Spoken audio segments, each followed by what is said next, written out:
Scroobius Norbert, good afternoon, gentlemen. Really looking forward to diving into talking about debris. Actually, to me, as I was watching the first episode, I'm like, it's really refreshing that this show kind of starts off where this debris, these artifacts, are kind of already well established in the show. Do you feel like kind of skipping over that typical, origin, what is this kind of story actually helps get the show moving faster? Completely. I completely think that's the case. I think particularly in sci-fi and obviously in comic book, we do origin so regularly and so over and over again. And as we're kind of seeing in the sci-fi adventure that we're living in the real world at the moment, it's what happens a little bit down the line that is truly fascinating. So yeah, I love that we get in there and it's already established, it's already in the world, and the players are already on the board. I agree. Yeah, and what the audience will learn is that we've been tracking this debris for several months now. My character Craig would have been probably tracking it for the past couple of years. So this has really been his whole life. So that you're right. As soon as the audience drops in, I like a show where I have to do a little bit of work. Like, oh wow, they're really going for it, man. They're jumping right in. I like that very much about it. There's a great tempo to it. The other thing I thought was cool was that, normally when you have shows and it's about aliens, right? It's about alien life. This is about basically alien stuff. It's alien debris. So was it kind of cool to maybe take a different angle that way as well? Yeah, 100%. Because again, why would we assume that these mad, unimaginable aliens fly about in metal spaceships that with elements that we're completely familiar with, that react in a way that we're completely familiar with? So it's great to have that. And again, it becomes that more relatable section of sci-fi where what we're looking at is the effects on us as humans. We're not really, it is wonderful to see all the crazy things that they can do, but it's seeing what this debris can do, but how that affects us, how it affects the relationships, particularly between Brian and Finola, but definitely between Brian and Maddox, with the whole angle of my team of people that, again, more will come as we go on, that it's showing how it affects humans rather than just going, oh, look at this cool alien stuff. Yeah, I agree. The show is really a mystery. The audience has to get the fun of trying to solve this mystery as well. And that we're dealing with something, obviously the debris, the audience will learn, are these small particles, these fragments that have come from this thing. But the sort of paranormal stuff that's happening, we don't know what it is yet. It's ephemeral. We can't see it, and I think that's so prescient, for what we're dealing with right now with the pandemic. I get chills sometimes when I read the scripts because we're not doing a contagion type of. It's not that type of a show, but we are talking about the limitations of the human mind and limitations of science. What trying to solve a mystery that is invisible is what's really at the heart of the show. And the race geopolitically to contain this stuff, to figure out, to keep it out of the hands of the bad guys, to take control of it, keep it out of the hands of the bad guys, even keep it out of the hands of some of the good guys. I like that the show works both as sci-fi, but there's also international or geopolitical thriller aspect of it that I like very much. It's funny that you touched on that, Norbert, because I was going to ask, do you feel like it's obvious who the good guys actually are in this show? No. It's difficult to ascertain who the good guys are on the show, and it's very difficult to ascertain who the good guys are truly when we talk about special ops, when we talk about paramilitary, highly secretive, soldier spying, that whole world. It's the reason that it exists outside of the military and the government in this kind of secret space is because of that very thing. Human morality has to stay very, very, very fluid. People are able to compartmentalize, do terrible things in the moment for a bigger payoff later on. Most people can't operate on that level. Most people, we compartmentalize, right? And we're binary thinkers. People like Pip's character and my character, no. We are able to much more fluid between those areas and able to compartmentalize much more. And I mean, that blurred line was one of the things that really appealed to me about the character, because Anson is clearly presented as at first on paper as a bad guy, right? As part of the bad guys, but it's creepy Brit number one. Yeah, exactly. If we break it down, tell him that's what you were called in the script. That was originally in the original script, seedy Brit number one. Oh, wow! Imagine getting that email from your agent. Wow! Got the perfect role for you. So we can't tell you your Brit character's name, but yeah. But what was cool was then realizing, right? Well, Anson believes that the American and the British government shouldn't be trusted to take control of this technology, and shouldn't be trusted with power, and it shouldn't be kept from the people. And I'm reading that going, how's this a bad guy?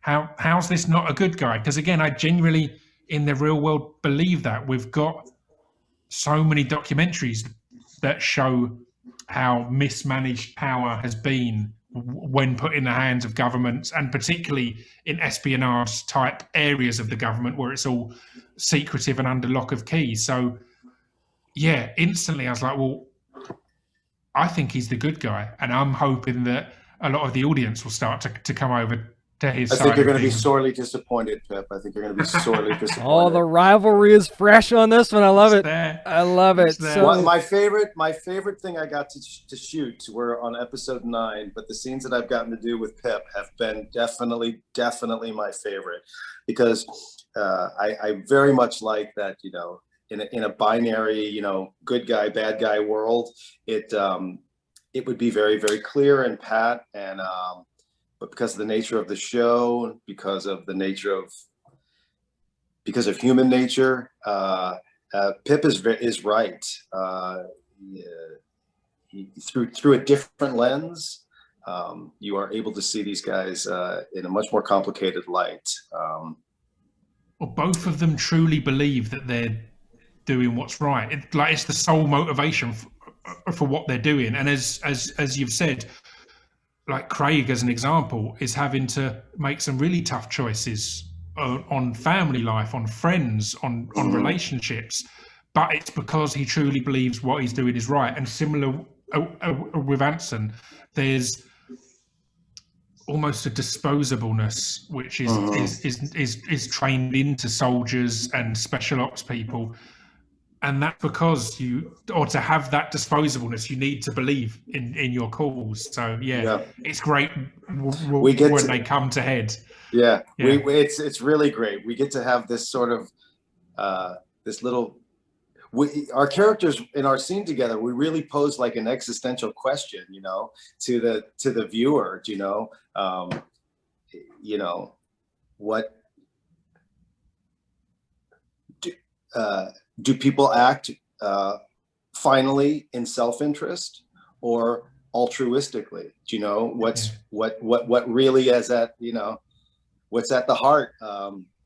And that's so interesting when you think about it, you know, politics and warfare, because this is really what this is. It's an intelligence warfare. It's a tech war.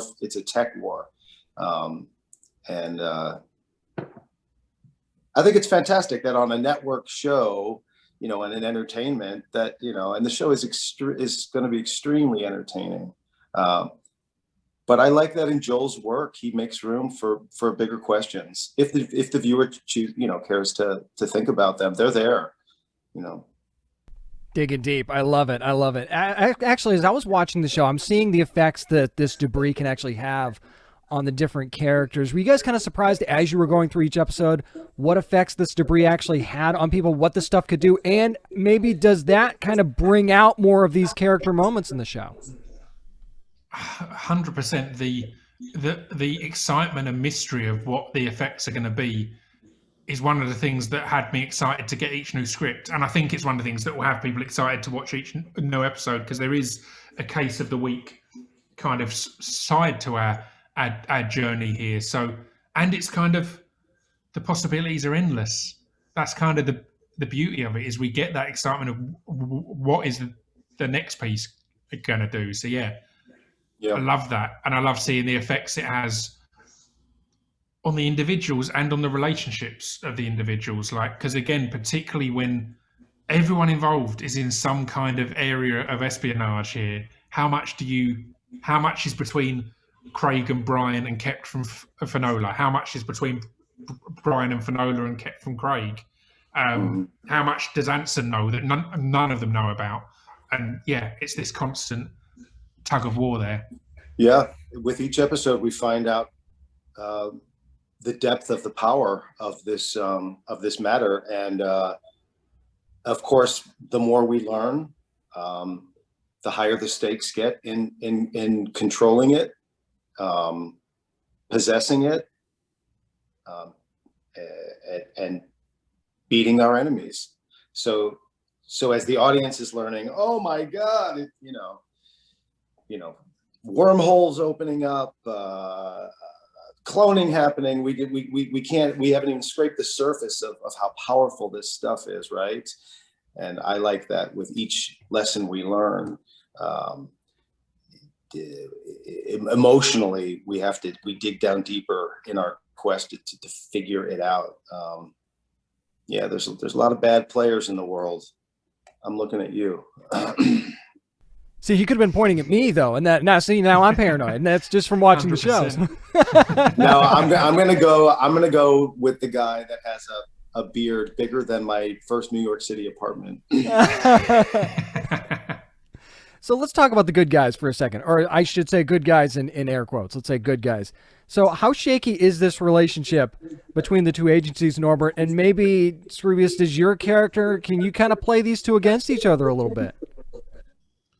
Well, yeah, it's shaky because of our characters, I think, because of Brian's relationship with Craig and Finola's relationship with who she thinks to be her deceased dad, but who I'm kind of have some kind of connection to that all unfold down the lines. So yeah, I think their relationship is one of the most human parts of the show, is watching, particularly Brian, I found, struggle with wanting to do what his kind of father figure, older brother figure, and boss has asked of him, and connect him with this other agent that he can kind of see as a good person. So it's that, yeah, it starts to blur that line. Mm-hmm.